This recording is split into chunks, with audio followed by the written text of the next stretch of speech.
Hello students, welcome to this channel. तो इस video के अंदर हम डिस्कस करेंगे एक इम्पॉर्टेंट नेम्ड रिएक्शन जिसको हम बोलते हैं Cannizzaro reaction. Cannizzaro reaction competition exams के लिए काफ़ी इम्पॉर्टेंट जो रिएक्शन होती है। उसके अलावा जो भी स्टूडेंट बीएससी में है या जिन एमएससी में है, जिनके भी कोर्स वर्क में ये रिएक्शन होती है, उनसे इस रिएक्शन का जो प्रोडक्ट्स भी पूछे जा सकते हैं और इसका मैकेनिज्म भी पूछा जाता है। तो हम इसके ट्रिक्स को भी देखेंगे एज वेल एज हम पूरा डिटेल मैकेनिज्म भी डिस्कस करेंगे कैनिज़ारो रिएक्शन का। तो कैनिज़ारो रिएक्शन, पहली बात, तो कौन करते हैं, कौन से कंपाउंड्स हैं जो कैनिज़ारो रिएक्शन देते हैं। तो हम लिखते हैं carbonyl without alpha hydrogen. Carbonyl without alpha hydrogen. Carbonyl का क्या मतलब होता है? सी डबल बॉन्ड ओ को हम बोलते हैं कार्बोनिल ग्रुप, और इसके साथ वाला जो कार्बन होता है इसको हम बोलते हैं अल्फा कार्बन। और अल्फा कार्बन के ऊपर जो हाइड्रोजन अटैच होते हैं इनको हम बोलते हैं अल्फा हाइड्रोजन। जैसे देखो, मैंने एस्टल्डेहाइड बनाया, तो इस केस में कार्बोनिल के रिस्पेक्ट में ये वाला अल्फा कार्बन और उसके ऊपर लगे हाइड्रोजन को हम बोलते हैं अल्फा हाइड्रोजन। तो जो भी कंपाउंड्स कैनिज़ारो रिएक्शन शो करते हैं उनके ऊपर अल्फा हाइड्रोजन नहीं होना चाहिए, ठीक है ना। क्या नहीं होना चाहिए? अल्फा हाइड्रोजन नहीं होना चाहिए। तो ये कैनिज़ारो रिएक्शन शो करेगा? नहीं करेगा। अगर हम बात करें फॉर्मेल्डिहाइड की, फॉर्मेल्डिहाइड ये वाला कंपाउंड होता है हमारे पास, फॉर्मेल्डिहाइड, इसके पास तो अल्फा कार्बन ही नहीं है। अगर अल्फा कार्बन ही नहीं है तो अल्फा हाइड्रोजन भी नहीं है। तो ये वाला अपने पास कंपाउंड कैनिज़ारो रिएक्शन को शो कर देगा। जैसे मैं बेंजल्डेहाइड की बात करूं, तो बेंजल्डेहाइड में क्या होता है? ये वाला ग्रुप होता है, तो इसमें अल्फा कार्बन तो प्रेजेंट है। सी डबल बॉन्ड ओ के साथ लगा ये वाला कार्बन क्या हो जाएगा? अल्फा कार्बन हो जाएगा। बट अल्फा कार्बन के ऊपर कोई हाइड्रोजन प्रेजेंट नहीं है, तो ये वाला कंपाउंड भी कैनिज़ारो रिएक्शन शो कर सकता है। तो कैनिज़ारो रिएक्शन शो कौन करते हैं? वो कंपाउंड्स जिनके पास अल्फा हाइड्रोजन नहीं होता। चलो, पहली बात हमें क्लियर हुई कि रिएक्टेंट क्या होगा। रिएक्टेंट क्या होगा? एक कार्बोनिल विदाउट अल्फा हाइड्रोजन। पहली लाइन का हमने मीनिंग सीखा है। उसके बाद देखो, carbonyl without alpha hydrogen in presence of concentrated base. तो इसके अंदर हम कंसनट्रेटेड बेस लेते हैं, लाइक कंसनट्रेटेड NaOH या कंसनट्रेटेड QH। ये अबाउट 50%, ठीक है, 50% लेते हैं। मतलब 50% बेस होगा, 50% पानी होगा। Undergoes disproportionation reaction. ये डिस्प्रोपोर्शनेशन रिएक्शन का क्या मीनिंग होता है? जब एक ही सब्सटेंस का ऑक्सीडेशन हो जाए और उसी सब्सटेंस का रिडक्शन हो जाए, उसको हम बोलते हैं डिस्प्रोपोर्शनेशन रिएक्शन। मतलब वन मॉलिक्यूल का क्या होगा? ऑक्सीडेशन, दूसरे का रिडक्शन। और इस रिएक्शन के जो फाइनल प्रोडक्ट होते हैं, एक तो सॉल्ट ऑफ कार्बोक्सिलिक एसिड मिलता है और साथ में अल्कोहल। नहीं समझ आया? अभी समझ आएगा। देखो, आपको एक सीक्वेंस पता होना चाहिए। जैसे हमारे पास एक अल्कोहल होता है, ये एक अल्कोहल होता है। अगर हम अल्कोहल को, जैसे मैं 1 डिग्री अल्कोहल ले लूँ, अल्कोहल का ऑक्सीडेशन करते हैं तो हमारे पास क्या बनता है? एल्डिहाइड। सबसे पहले क्या बनता है? एल्डिहाइड। अल्कोहल का ऑक्सीडेशन करते हैं एल्डिहाइड, एल्डिहाइड का फर्दर ऑक्सीडेशन करते हैं तो बनता है कार्बोक्सिलिक एसिड। फर्दर क्या बनता है? Carboxylic acid. ये वाली सीक्वेंस आपको पता होना चाहिए। अब अगर मेरे पास एल्डिहाइड लेते हैं हम, ठीक है, इस रिएक्शन में क्या लेते हैं? कोई भी एल्डिहाइड लेते हैं।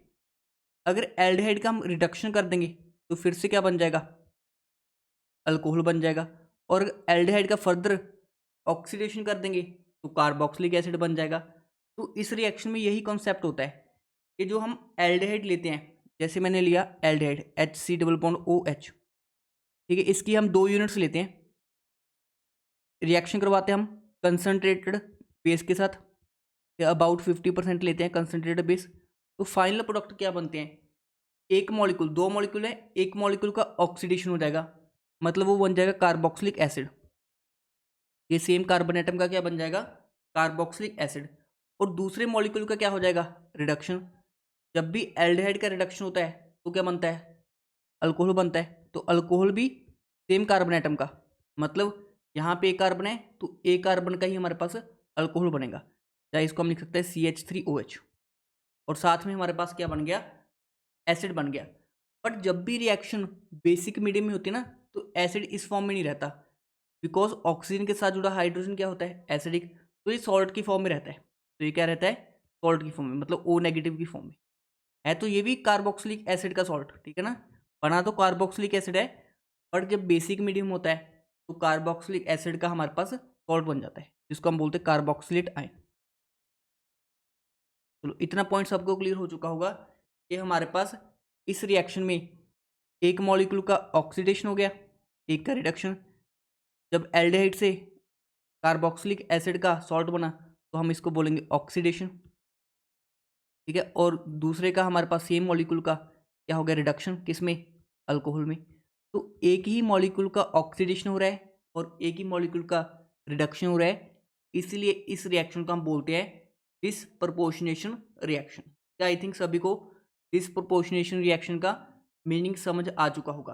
देखो अगर किसी बुक में यहाँ पे कार्बोक्सिलिक एसिड भी बनाया हुआ है वो भी हम मान लेते हैं, ठीक है ना, बट जो एक्यूरेट है वो हमें कार्बोक्सिलेट आयन बनाना है। तो बेसिक रिएक्शन तो सभी को क्लियर हो चुकी है कि इस रिएक्शन में एक्चुअली हमारे पास क्या होता है। हम ऐसा एल्डिहाइड चूज करते हैं जिसके पास कोई भी अल्फा हाइड्रोजन नहीं होता, उसकी रिएक्शन कंसनट्रेटेड बेस के साथ करवाते हैं, एक मॉलिक्यूल का ऑक्सीडेशन हो जाता है और एक मॉलिक्यूल का हमारे पास रिडक्शन हो जाता है। इसलिए इस रिएक्शन को हम क्या बोलते हैं, डिसप्रपोर्शनेशन रिएक्शन बोलते हैं। जैसे एक और एग्जांपल हम डिस्कस करते हैं। मेरे पास है फॉर्मेल्डिहाइड और ये बेंजल्डिहाइड। बेंजल्डिहाइड की मैं 2 यूनिट्स लेके चल रहा हूँ और रिएक्शन करवा रहे हैं हम कंसनट्रेटेड बेस की प्रेजेंस में। ये कंसनट्रेटेड NaOH ले लो, KOH ले लो, कुछ भी ले सकते हैं, या अबाउट 50% कंसनट्रेशन का। तो एक तो हमारे पास इसका ऑक्सीडाइज्ड प्रोडक्ट बन जाएगा जिसमें हमारे पास कार्बोक्सिलेट आयन, O नेगेटिव को स्टेबलाइज करने के लिए यहाँ पे Na पॉजिटिव है, तो ये क्या बन गया, सॉल्ट ऑफ कार्बोक्सिलिक एसिड। और एक यूनिट बन जाएगी हमारे पास रिड्यूस प्रोडक्ट की CH2OH अल्कोहल में। तो कार्बन एटम मैंने चेंज नहीं किए, कार्बन एटम यहाँ पे सेम कार्बन, यहाँ पे कार्बन, यहाँ पे भी एक कार्बन।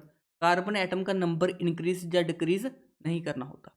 तो यहाँ पे हमारे पास क्या बन गया, एक तो बन गया salt of carboxylic acid, salt of carboxylic acid, और एक बन गया हमारे पास, या सॉल्ट ऑफ एसिड लिख लो, सॉल्ट ऑफ एसिड बन गया एक तो, और एक बन गया हमारे पास साथ में बेंजाइल अल्कोहल के साथ में किसका फॉर्मेशन हो गया, बेंजाइल अल्कोहल का फॉर्मेशन हो गया। तो इस तरह की रिएक्शन जिसमें एक सब्सटेंस का, ठीक है, एक ही सब्सटेंस का ऑक्सीडेशन हुआ है, एक ही सब्सटेंस का रिडक्शन हुआ है, इसको हम बोलते हैं सेल्फ कैनिजारो रिएक्शन। मतलब दोनों यूनिट्स क्या थी, सेम थी, दोनों यूनिट सेम थी, इसलिए इसको हम बोलते हैं सेल्फ कैनिजारो रिएक्शन, ठीक है। एक होती है हमारे पास क्रॉस कैनिजारो रिएक्शन, एक क्रॉस कैनिजारो रिएक्शन। एक क्रॉस कैनिजारो रिएक्शन में क्या होगा हमारे पास, जैसे हमने रिएक्शन करवाया, एक है मेरे पास फॉर्मेल्डिहाइड और दूसरा है मेरे पास बेंजल्डिहाइड। अब दोनों यूनिट्स मैंने रिएक्टेंट यूनिट्स, पहले तो दोनों सेम ले रहा था इसलिए वो सेल्फ थी, ये भी हमारे पास सेल्फ कैनिजारो है, ये वाली रिएक्शन भी हमारे पास क्या है, सेल्फ कैनिजारो है। बट अभी मैंने क्या किया, 2 यूनिट्स डिफरेंट ले लिया क्या, और रिएक्शन करवाई कंसनट्रेटेड बेस की प्रेजेंस में, रिएक्शन मैंने करवाई कंसनट्रेटेड बेस की प्रेजेंस में। अब जो एक सब्सटेंस का ऑक्सीडेशन होगा, एक का रिडक्शन हो जाएगा। तो देखो ऑक्सीडेशन किसका होता है, ठीक है, इसको मैकेनिज्म के साथ हम प्रूव भी करेंगे बाद में, बट अभी के लिए देख लो, जो छोटा मॉलिक्यूल है, जो छोटा है वो रिएक्टिव है, जो रिएक्टिव है उसका ऑक्सीडेशन हो जाएगा। मतलब छोटे का क्या हो जाएगा, ऑक्सीडेशन, ऑक्सीडेशन होके मतलब कार्बोक्सिलिक एसिड का सॉल्ट बन जाएगा, और बड़े का क्या हो जाएगा, रिडक्शन हो जाएगा, बड़े मॉलिक्यूल का हमारे पास रिडक्शन हो जाएगा। तो अब हमारे पास बिकॉज 2 डिफरेंट स्पीशीज का ऑक्सीडेशन एंड रिडक्शन हुआ है, इसलिए इसको हम बोलते हैं क्रॉस कैनिजारो रिएक्शन। और एक बात ध्यान रखो, यहाँ पे एक सब्सटेंस का ऑक्सीडेशन एंड रिडक्शन नहीं हुआ, एक सब्सटेंस का ऑक्सीडेशन एंड रिडक्शन नहीं हुआ, इसलिए ये वाली रिएक्शन हमारे पास डिसप्रपोर्शनेशन रिएक्शन नहीं होती। तो जो क्रॉस कैनिजारो होती है, cross Cannizzaro is not disproportionation reaction. जो हमारे पास क्रॉस कैनिजार होती है वो एक डिस्प्रोपोर्शनेशन रिएक्शन नहीं होती। तो ये वाला पॉइंट भी आपने क्या रखना है, ध्यान रखना है। तो अभी तक हमने सिर्फ रिएक्शन को पढ़ा कि रिएक्शन में रिएक्टेंट्स क्या होते हैं, प्रोडक्ट्स क्या होते हैं। अभी तक हमने मैकेनिज्म की बात नहीं की, ठीक है। इसके बाद हम डिस्कस करते हैं इस रिएक्शन का मैकेनिज्म कि एक्चुअली ये वाली रिएक्शन हमारे पास कैसे होती है। नेक्स्ट देखो हम डिस्कस करते हैं मैकेनिज्म। तो मैकेनिज्म में क्या होता है, हमारे पास दो तरह के मैकेनिज्म होते हैं। एक थर्ड ऑर्डर को फॉलो करता है, एक हमारे पास फोर्थ ऑर्डर को फॉलो करता है। दोनों मैकेनिज्म्स को हम डिस्कस करेंगे। देखो क्वेश्चन हमारा यहाँ तक हो जाता है, जो हमने अभी तक पढ़ा पेपर में क्वेश्चन उससे हो जाता है। बट जो स्टूडेंट बीएससी की या डीप में तैयारी कर रहे हैं उनके लिए मैकेनिज्म भी क्या होता है, इंपॉर्टेंट होता है। जैसे मेरे पास क्या होता है, एक फॉर्मेल्डिहाइड की यूनिट ली मैंने कि इसकी रिएक्शन हम करवाते हैं किसके साथ, कंसनट्रेटेड बेस के साथ, OH माइनस के साथ। सभी को पता है कार्बन के ऊपर यहाँ पे पार्शियल पॉजिटिव होता है और ऑक्सीजन के ऊपर पार्शियल नेगेटिव। तो OH माइनस कहाँ पे अटैक करेगा, OH माइनस अटैक करेगा इस कार्बन पे और ये वाली इलेक्ट्रोनेसिटी ऑक्सीजन पे शिफ्ट हो जाएगी। तो जो स्पीशीज बनेगा हमारे पास HC, यहाँ पे ऑक्सीजन के ऊपर नेगेटिव, यहाँ पे H एज इट इज़ है और यहाँ पे OH आके हमारे पास अटैच हो गया। अब यहाँ पे जो स्टेप होता है, जो वो नेक्स्ट वाला स्टेप होता है हमारे पास, हम दूसरी यूनिट लेते हैं हमारे कार्बोनिल कंपाउंड की, और ये इस रिएक्शन का क्या होता है, एक स्लो स्टेप होता है, ठीक है, स्लो स्टेप होता है। इस स्लो स्टेप में देखना होगा क्या, या इसी को हम बोलते हैं RDS step, rate determining step. तो नेक्स्ट स्टेप में हमारे पास क्या होता है, जो हमारे पास O नेगेटिव है ये इलेक्ट्रॉन डेंसिटी को वापस यहीं पे भेजता है। और ये रेयर एग्जांपल होता है जिसमें हाइड्रोजन एज लिविंग ग्रुप जाता है, ठीक है। ये one of the rarest example है जिसमें हाइड्रोजन एज लिविंग ग्रुप बाहर हो रहा है। ये वाली O नेगेटिव की इलेक्ट्रॉन डेंसिटी यहाँ पे आई और ये हाइड्रोजन एज लिविंग ग्रुप बाहर जाता है और H नेगेटिव की फॉर्म में इस C डबल बॉन्ड O के ऊपर क्या कर देता है, अटैक कर देता है। तो अब देखो जो ये वाला स्पीशीज बचा था इसकी क्या कंडीशन है, जो स्पीशीज बचा था इसकी क्या कंडीशन है, C double bond O, H हट गया और कार्बन के साथ OH अटैच है।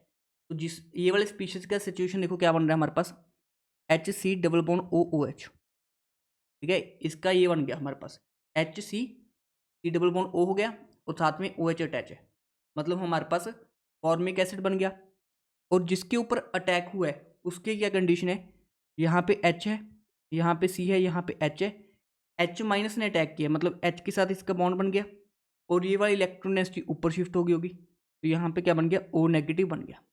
तो जो हमारे पास स्पीशीज बन के आ रहे हैं वो क्या है, एक तो फॉर्मिक एसिड हो गया, ये इनको मैं एज इट इज़ लिखता हूँ ऐसे। देखो एक तो हमारे पास फॉर्मिक एसिड बन गया HC डबल बॉन्ड OOH और साथ में हमारे पास CH3O नेगेटिव बन गया, CH3O नेगेटिव बन गया, मिथॉक्साइड आयन।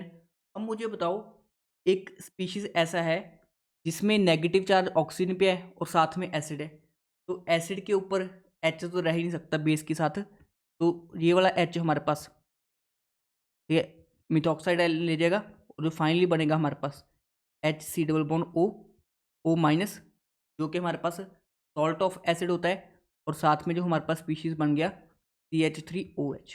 ये तो इनिशियली भी हमने यही वाले प्रोडक्ट्स को क्या किया था, फॉर्म किया था। तो ये होता है हमारे पास इस रिएक्शन का मैकेनिज्म। तो ये रिएक्शन स्पेशल क्यों है, बिकॉज ये one of the rarest example होते हैं जिसमें हाइड्रोजन एज लिविंग ग्रुप क्या होता है, बाहर होता है। ऑल्दो हाइड्रोजन बहुत ही बैड लिविंग ग्रुप है, बट इस एग्जाम्पल में हमारे पास जो हाइड्रोजन होता है एज लिविंग ग्रुप बाहर जाता है। दोबारा समझाता हूँ कैसे हुई रिएक्शन। पहले तो फॉर्मेल्डिहाइड के ऊपर OH ने अटैक किया कि एज ए बेस क्या है, तो हमारे पास ये वाला स्पीशीज बना। अब जब ऑक्सीजन की इलेक्ट्रॉन डेंसिटी वापस आती है तो हाइड्रोजन क्या होता है, बाहर निकलता है H नेगेटिव की फॉर्म में और एज ए रिजल्ट यहाँ पे हमारे पास हाइड्रोजन लिविंग ग्रुप की तरह बिहेव करता है। तो यहाँ पे जो स्टेप ध्यान रखने हैं, यहाँ पे हुआ था हमारे पास हाइड्राइड शिफ्ट, हाइड्राइड ट्रांसफर, या हाइड्राइड शिफ्ट बोल सकते हैं। उसके अलावा अगर हम बात करें इस वाले स्टेप में होता प्रोटॉन ट्रांसफर, इस वाले स्टेप में होता प्रोटॉन ट्रांसफर। ये वाले पॉइंट्स आपको क्या रखने हैं, ध्यान रखने हैं। नीचे वाला स्टेप, ये वाला हो गया हमारे पास प्रोटॉन ट्रांसफर स्टेप। अब देखो अगर इस रिएक्शन की काइनेटिक्स को हम स्टडी करें, अगर आप काइनेटिक्स को देखें ध्यान से, तो ये रिएक्शन में जो RDS होता है, रीडिटरमाइनिंग स्टेप, उससे पहले क्या क्या रिएक्टेंट्स आए हैं। एक तो फॉर्मेल्डिहाइड आया, दूसरा बेस आया है, और एक फॉर्मेल्डिहाइड की और यूनिट आई है। ये 3 स्पीशीज हमारे रिएक्टेंट इन्वॉल्व हुए हैं। तो इसका काइनेटिक्स में रेट का एक्सप्रेशन क्या आएगा, रेट इज इक्वल टू एक के रेट कांस्टेंट इनटू 2 यूनिट हमारे पास फॉर्मेल्डिहाइड की यूज़ हुई है और एक बेस की यूनिट हुई है। तो हम बोल सकते हैं इस मैकेनिज्म के अकॉर्डिंग जो कैन-ज़ीरो रिएक्शन होती है वो ओवरऑल ऑर्डर क्या हो जाएगा इसका 3। तो ये किसको फॉलो कर रही है, थर्ड ऑर्डर काइनेटिक्स को फॉलो कर रही है। ये किसको फॉलो कर रही है, हमारे पास थर्ड ऑर्डर काइनेटिक्स को फॉलो कर रही है, थर्ड ऑर्डर काइनेटिक्स। तो ये वाली रिएक्शन जो है हमारे पास वो थर्ड ऑर्डर काइनेटिक्स को फॉलो कर रही है। बट इसका एक ऑल्टरनेटिव मैकेनिज्म होता है, वो भी हम डिस्कस करते हैं। बट मोस्टली बुक्स में ये वाला मैकेनिज्म दिया होता है, बट इसका एक और मैकेनिज्म पॉसिबल होता है। वो कब होता है वो भी हम डिस्कस करते हैं। तो नेक्स्ट जो मैकेनिज्म होता है, सेकंड मैकेनिज्म इसका पढ़ेंगे। ये जो पॉसिबल होता है, ये अगर आपको जो बेस है वो एक्सेस में दिया हो, जो OH माइनस है कंसनट्रेटेड बेस है वो एक्सेस में हो, काफ़ी ज़्यादा अमाउंट में हो, तो इसका डिफरेंट मैकेनिज्म फॉलो किया जाता है। अगर कंसनट्रेटेड जो बेस है वो काफ़ी एक्सेस अमाउंट में हो तो इसका डिफरेंट मैकेनिज्म हमारे पास फॉलो किया जाता है। तो यहाँ पे होता क्या है, जैसे हमारे पास फॉर्मेल्डिहाइड है, एक्सेसो बेस के साथ हमने ट्रीट किया, तो पहले स्टेप में वही OH माइनस ने अटैक किया, इलेक्ट्रॉन डेंसिटी ऑक्सीजन के ऊपर शिफ्ट हो जाता है। तो यहाँ पे जो स्पीशीज बनता है HCO नेगेटिव H, और यहाँ पे आके हमारे पास OH अटैच हो जाता है। अब क्योंकि बेस हमारे पास एक्सेस में है, बेस हमारे पास क्या है, एक्सेस में है, तो बेस क्या करेगा, जो ऑक्सीजन के साथ जुड़ा हाइड्रोजन है इसको भी क्या कर लेता है, एज एसिड बाहर निकाल लेता है। तो यहाँ पे जो बन जाता है HCO negative H as it is था, और यहाँ पे हमारे पास O नेगेटिव क्या हो जाता है, फॉर्म हो जाता है। तो इसको हम बोलते हैं डाई अनायन। इसको हम क्या बोलते हैं, डाई अनायन बोलते हैं। मतलब अगर हम कंसनट्रेटेड OH माइनस को एक्सेस में ले लें तो उस केस में हमारे पास डाई अनायन मैकेनिज्म फॉलो होता है। नेक्स्ट स्टेप में देखो, जो हमारा फॉर्मेल्डिहाइड होता है इसकी हम दूसरी यूनिट लेते हैं, और यही हमारे पास स्लो स्टेप होता है, और इसी को हम RDS स्टेप बोलते हैं इस रिएक्शन का। तो इसमें क्या होता है, फिर से वही OH माइनस की जो इलेक्ट्रॉन डेंसिटी वापस आती है, और हाइड्रोजन का क्या होता है, ट्रांसफ़र होता है। तो यहाँ पे क्या हो गया, प्रोटॉन का शिफ्ट हो गया, प्रोटॉन का नहीं हाइड्राइड का, H माइनस को हम हाइड्राइड बोलते हैं। तो यहाँ पे H माइनस हाइड्राइड के रूप में निकल जाता है, हाइड्राइड शिफ्ट बोलते हैं इसको। तो जो मॉलिक्यूल बचा डाइनाइन, इसकी क्या सिचुएशन है, हाइड्रोजन कार्बन, कार्बन के साथ डबल बॉन्ड O और इसके साथ O नेगेटिव। तो एक जो डाइनाइन है उसकी ये वाली सिचुएशन बची है, HC double bond O negative. सभी को क्लियर है।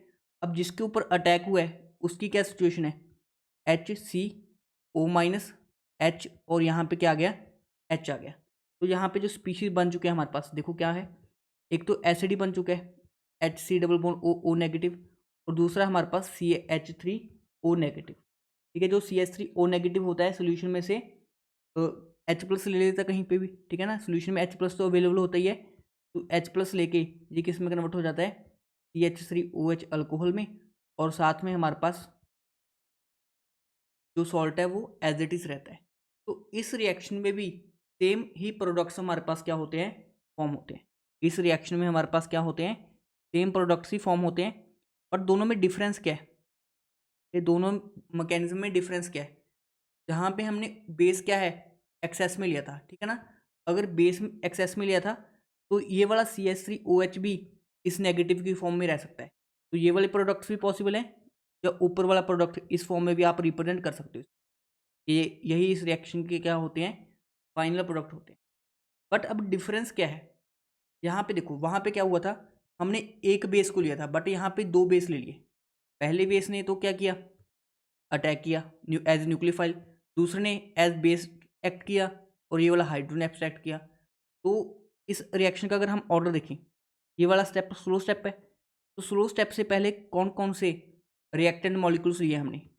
एक तो हमने फॉर्मेल्डिहाइड लिया, दूसरा हमने बेस लिया, ये तीसरा हमने क्या लिया, एक और बेस की यूनिट ली, और एक हमने लिया फॉर्मेल्डिहाइड का यूनिट।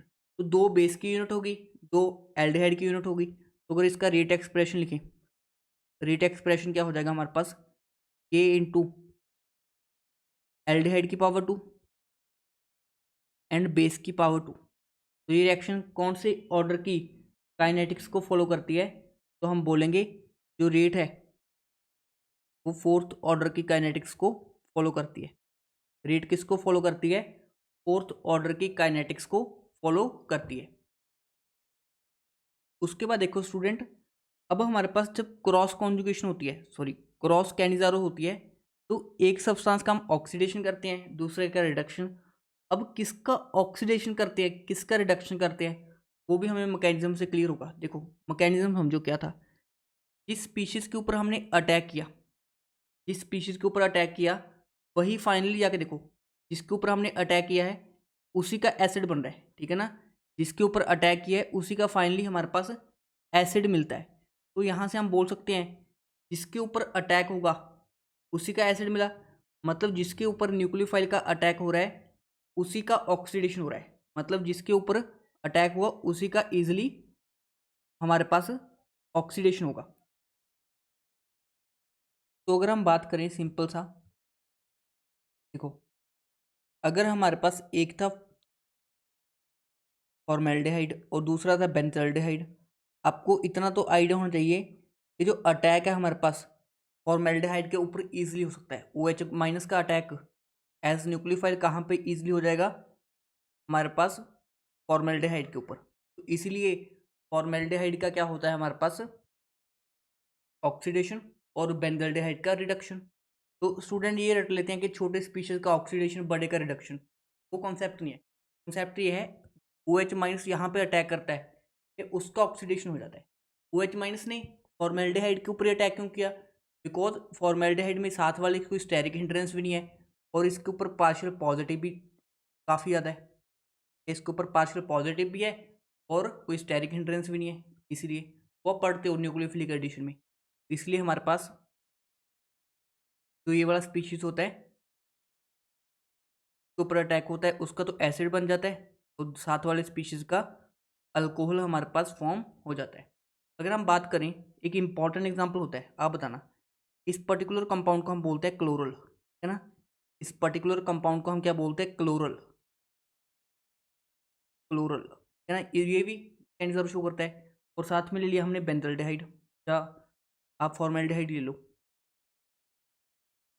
तो मैक्सिमम स्टूडेंट क्या करते हैं जिन्होंने ये रटा होता है कि हमारे पास छोटे स्पीशीज का ऑक्सीडेशन होगा बड़े का रिडक्शन, तो वो क्या प्रोडक्ट बनाते हैं? इसका प्रोडक्ट बनाएंगे ClCH2OH।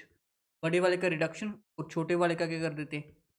ऑक्सीडेशन कर देते हैं। बट ये बिकॉज देखो यहाँ पे Cl तीन तीन इलेक्ट्रॉन विड्रॉइंग ग्रुप लगे हैं, तो यहाँ पे पार्शियल पॉजिटिव चार्ज बढ़ जाता है। तो न्यूक्लियोफाइल कहाँ पे अटैक करना पसंद करता है? इस वाले कार्बन के ऊपर। इसी वजह से हमारे पास, बिकॉज इस कार्बन की इलेक्ट्रोफिलिसिटी काफ़ी ज़्यादा होती है, तो इसके ऊपर अटैक होता है क्लोरल के ऊपर। एज ए रिजल्ट क्लोरल का ऑक्सीडेशन और फॉर्मिक एसिड का हमारे पास रिडक्शन होता है। इस रिएक्शन का जो फाइनल प्रोडक्ट बनेंगे हमारे पास वो कुछ इस टाइप के होंगे, और जो हमारे पास फॉर्मिक एसिड हो जाएगा उसका रिडक्शन हो जाएगा। ये वाले क्या बनेंगे हमारे पास?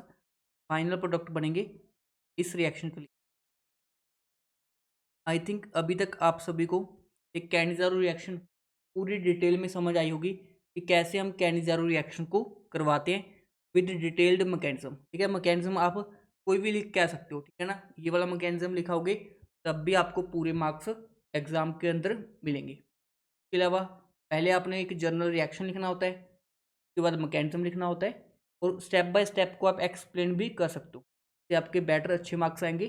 और जो कंपटीशन के लिए पढ़ रहे हैं उनको तो मैंने शॉर्ट ट्रिक बता ही दिया है। उसके अलावा एक पॉइंट और डिस्कस करते हैं हम, तो हम बोलते हैं इंटरनल कैनिज़ारो रिएक्शन। एक होते हैं हमारे पास इंटरनल कैनिज़ारो रिएक्शन। ये इंटरनल कैनिज़ारो रिएक्शन का क्या मीनिंग होता है? जब विद इन वन मॉलिक्यूल ही एक सब्सटेंस का ऑक्सीडेशन हो जाए और एक का रिडक्शन हो जाए। जैसे ये वाला कंपाउंड है मेरे पास, इसको हम बोलते हैं ग्लाइऑक्सल। इस सब्सटेंस को हम क्या बोलते हैं, ग्लाइऑक्सल। जब इसकी रिएक्शन मैं कंसनट्रेटेड बेस के साथ करवाऊंगा तो देखो दोनों ही एल्डिहाइड्स हैं विदाउट अल्फा हाइड्रोजन, तो एक का तो हमारे पास क्या हो जाएगा, ऑक्सीडेशन हो जाएगा और एक का रिडक्शन। क्या एक का रिडक्शन हो गया और दूसरे का क्या हो जाएगा, ऑक्सीडेशन। तो ये हमें फाइनली प्रोडक्ट दिखेंगे। सेम ये फर्स्ट एग्जांपल हो गया, ये हमारे पास सेकंड एग्जांपल कुछ इस टाइप का है। मैंने 1,2 डाई कार्बोल्डिहाइड ले लिया, 1,2 डाई कार्बोल्डिहाइड बेंजीन। ये जब बेंजीन 1,2 डाई कार्बोल्डिहाइड, ये इसका नाम होता है। की रिएक्शन हमने बेस और हीट की प्रेजेंस में करवाई, बेस कंसनट्रेटेड लिया, तो एक का हमारे पास क्या हो जाएगा, ऑक्सीडेशन, और दूसरे स्पीशीज का क्या हो जाएगा, रिडक्शन। तो ये हमारे पास क्या हो जाएंगे, फाइनल प्रोडक्ट फॉर्म हो जाएंगे। बिकॉज ये वाली रिएक्शन एक ही मॉलिक्यूल के अंदर हुई है तो इसलिए इसको इंट्रामोलिकुलर कैनिजारू या इंटरनल कैनिजारू रिएक्शन हम बोल देते हैं। आई थिंक कैनिजारू रिएक्शन का पूरा जो डिटेल्ड एक्सप्लेनेशन है आप सभी को क्लियर हुआ होगा। अगर स्टिल किसी स्टूडेंट को कोई डाउट होता है तो वो कमेंट सेक्शन के अंदर कमेंट कर सकते हैं, वहाँ पे मैं आपका डाउट सॉल्व कर दूंगा। और उसके अलावा जो भी स्टूडेंट कोई बैच देख रहे हैं पीजीटी एग्जाम के लिए या केमिस्ट्री सीखने के लिए, तो वो chemistry A to Z app को डाउनलोड कर सकते हैं प्ले स्टोर से। अगर आपको ये वाला वीडियो बेनिफिशियल हुआ है तो आप इस वीडियो को लाइक और हमारे चैनल को सब्सक्राइब कर सकते हो और अपने फ्रेंड्स के साथ भी शेयर कर सकते हो, सो डैट वो भी इन वीडियोज़ का बेनिफिट ले सके। Thank you for watching this video.